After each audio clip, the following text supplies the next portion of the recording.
The political fallout continues all across Congress. First of all, Congressman John Conyers of Detroit has retired amidst allegations of sexual harassment. Today, Senator Al Franken is going to take to the floor of the U.S. Senate to give a speech. They expect him to resign. 35 Democratic senators have called for him to step down after an 8th woman has stepped forward saying he tried to kiss her. Representative Ruben Cohen of Nevada, accused of making sexual advances toward his former campaign finance director, is still in office and says he plans on continuing the job he was elected to do. But also, here's the piece here. Republicans have virtually said nothing about Blake Farenthold, who sued by his former communications director for sexual harassment, paid $84,000. Conyers paid $27,000. This guy paid $84,000. He now says he is going to repay the money. Why is the Speaker Paul Ryan calling for him to resign? That was one of the issues that Congressman John Conyers mentioned to Mildred Gaddis in their interview. She joins us right now, of course. She is with a host of the Mildred Gaddis Show right there in Detroit on the Urban One station. Mildred, always good chatting with you. Good morning to you and your panel, Roland. Congressman Conyers made the point that, oh, he's been asked to resign, but all these other folks are still in office. He spoke about this double standard.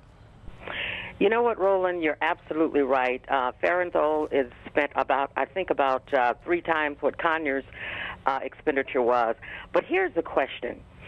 There has been $17 million, taxpayers' dollars, in this special fund to deal with nearly 270 settlements that have been paid out. The fundamental question here is, why is it that John Conyers is the only individual in the House who's been asked to step down? Other questions. 270 settlements. Who are these people? Are they serial abusers? Now, here's what's interesting, the point that you're making there. So, Concerned Women for America, which is a conservative group, y'all, it's called Concerned Women for America. Well, their president, she was on the Fox Business. Here's what she had to say to that very point, Mildred, and then we'll pick it up after we play this. Go ahead and play this.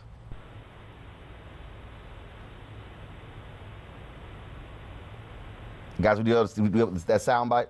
Okay, go ahead. Can't suggest that somehow Conyers is untouchable. We believe in process. Yes, there has to be due process, but John Conyers worked out his own process and paid out of the taxpayer's pocket, and that is absolutely wrong. The American people deserve better. We want to know about this $17 million and the 234 complaints that have been paid out using our money. I think we have a right to know, and I call on Congress right now to give us the list. Let us know what members we've been paying for. We don't need to know who the victims are, but we need to know who the members are. Now, Mildred, that was Penny Young Nance. She is the president and CEO of Concerned Women for America. I went on her Twitter account. I went on the Twitter account of Concerned Women for America, who followed me back.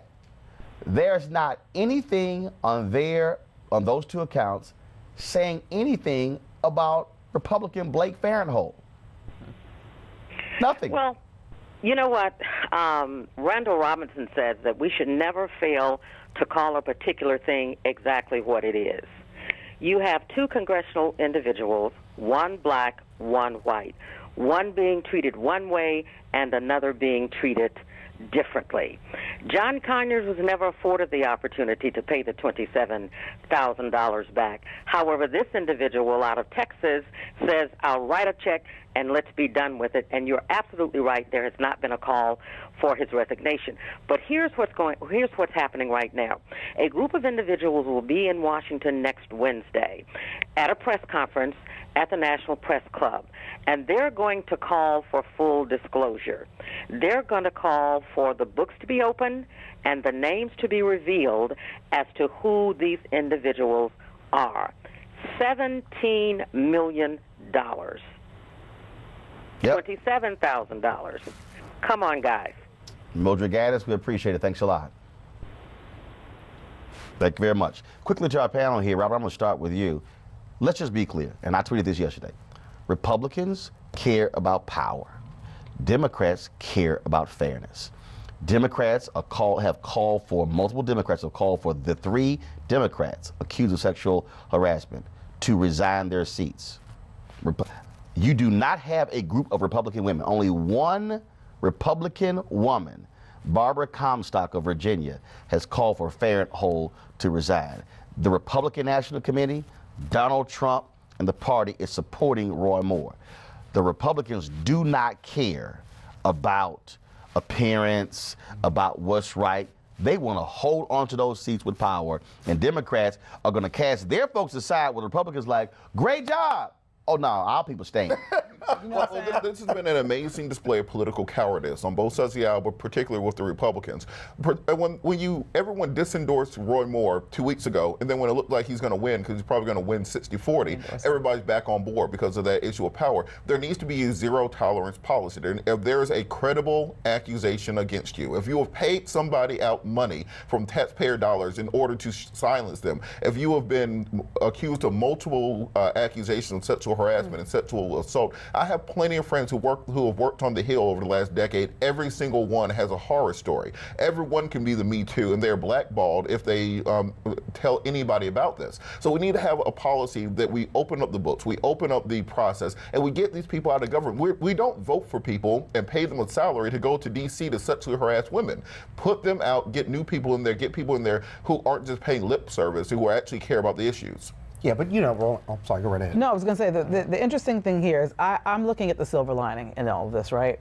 So the silver lining in all of this crazy and all of this turmoil is that these things are coming to light. What's done in the dark comes to light. Absolutely. And I think that, you know, it could have been, if we had a Clinton administration and things kind of carried on as they were, that a lot of these things may not have come to light. So I think there's a silver lining in that, and that we are now starting to hear stories and see things that we would not have seen.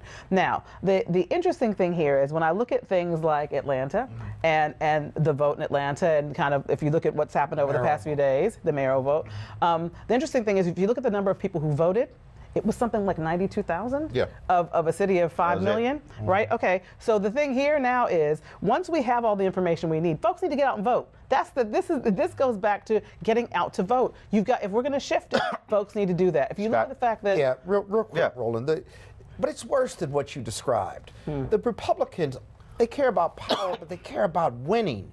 So much so that they would support a Roy Moore or Donald Trump. They want to win to keep power. I mean, and that's all that matters. Right. There's no consciousness. There's no principle other than the former presidential candidate Mitt Romney. There are no statesmen. This is all about them versus us. And I got to tell you, it's a sad commentary, a painful commentary on where the Republican Party is. One commentator on CNN said, this is the party of grand old or good old perverts. It doesn't matter. Come on into the Republican Party because we're going to keep the majority. And watch when Roy Moore wins, if he wins, watch that no ethics committee will investigate him at all because they need that vote. And they need Trump to sign those bills. Weekdays on TV One. I will never lie to you. Oh, my God. Roland Martin. He doesn't want to talk to us. He wants to ignore us. Uncensored. Hell no. That ain't gonna cut it, boo. Unapologetic. No, that is fundamentally false. You are wrong. Unfiltered. He wants an America where we all look alike. He ain't talking about black people. Unrelenting. You better go work out, because you got a fight on your hands. NewsOne Now with Roland Martin. Weekdays at 7 a.m. on TV One.